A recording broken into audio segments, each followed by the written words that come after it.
Welcome to this channel. Don't forget to like, to share, and to subscribe. Obaseki react to 200 billion naira contract debt.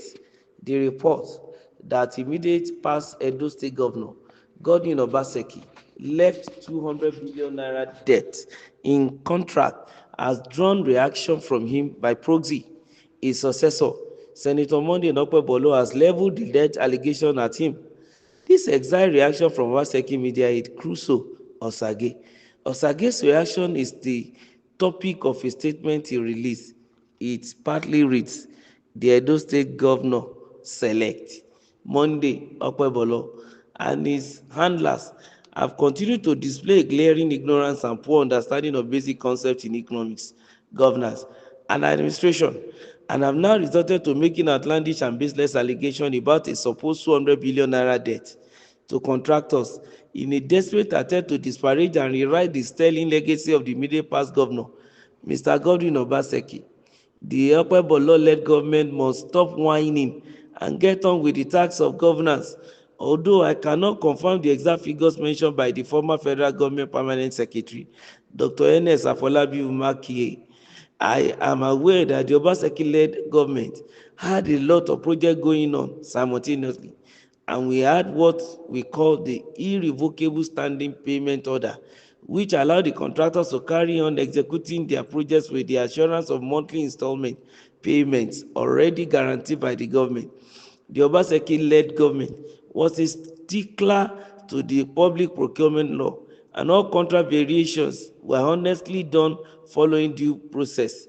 The immediate past governor ran the most transparent and accountable procurement system and implemented an e-procurement model that redefined the procurement process in the country, with the World Bank, the Nigeria Governors Forum, and the federal government recognizing Edo State as the best procurement state in Nigeria. In fact, not less than 19 Nigerian states and 2 countries visited Edo State to understudy the transformational changes in the state procurement system. The records are there and are verifiable. As for the Radisson Hotel project, the Obaseki-led government acted as a pro-development government should do, removing all the bottlenecks and allow private equity to flow into the state. I am surprised that the committee has a problem with the state government owning minority shares in the business, considering the fact that it is common knowledge that the government should not run businesses, he added. So the private sector owning 80% and the government owning 20% is exactly in line with best practices. The same goes for MOA. As for the cyber security fees, I understand that the Okpebholo-led government has a lot to learn about running government entirely on a digital task platform. This makes cybersecurity paramount, and all they need to do is consult international organizations so they can understand that cybersecurity is the future of the global workplace. Edo has led the charge nationwide, and if Okpebholo needs help, he should swallow his pride and reach out to Obaseki. I am sure the immediate past governor will be willing to assist. We recommend that in their inquisition, they should be more open-minded and ready to learn new things, as the government which Obaseki led was far more sophisticated than what the APC government is used to. Wonderful. This is great. This is a great rebuttal to what the committee has already said as regards the immediate past Edo State governor. But then, whatever each party is trying to say, as long as it's going to be to benefit the state, the people, there is no problem with the people. They are okay. If they want to continue to play politics between themselves, let them continue.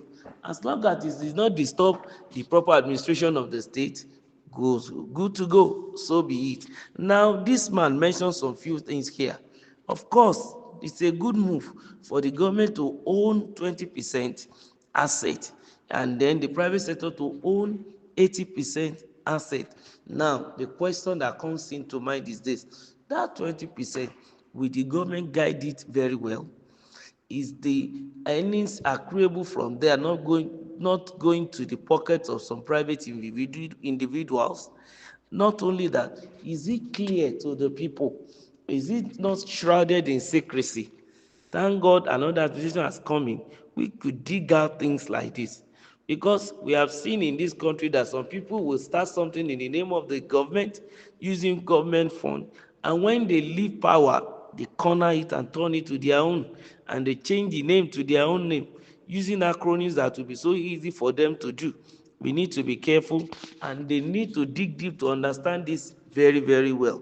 And also, there is need for us to also applaud the fact that yes, cyber security is where the world is going to these days, and Edo State is leading the charge in the country. Kudos to the immediate past governor. And also, there is work to be done then for the new governor. He has set the tone, the pace, then he should enter the boat and begin to row. That is what is important. He can take advantage and leverage on all these things. Yes, to also make sure he has an effectively running administration and a successful government. It is very, very important. We don't have to forget that governance is a continuum. For him to commit to paying on a monthly basis certain amount to contractors so as to make sure that the life of the contract is, not sniped off because, or not snuffed off as a result of lack of fund. I think it's a good move too. And also it reduces the burden on the state to pay a huge sum of money just at once, and it can only pay to a particular contractor at a time. But this time around, it can pay little for much. A lot of contractors will have known that, oh, this very amount will come in this month, and then he will be able to do their job. Then as the inflation is changing and things are affecting the economy, he can begin to manage it effectively and correctly, paying according to current realities. That is very, very fantastic. And I want to encourage the new government to really, really imbibe that, to buy into it. And there is any loophole, of course, they should make noise. And if there is need for them not to make noise, but just to block it, let them do, and make sure that the state moves forward. This is very, very important. We shunting or no we shunting, as long as the people win, that is what is much more important. Because politicians will always do that. It is their stock in trade. You can't change them for that. And it's even none of our business. Because at the end of the day, at night, they will sit down together and they begin to eat. Okpebholo is going to a governors forum where Obaseki happened to be an alumnus. So you need to respect him whether he likes it or not. Any day they want to call former state governors, Obaseki will come. And if they want to do a state meeting, he will sit down too, next to Okpebholo. So he should learn to understand the situation now. And then he shouldn't, of course, allow himself to be cowed by whatever this man has said.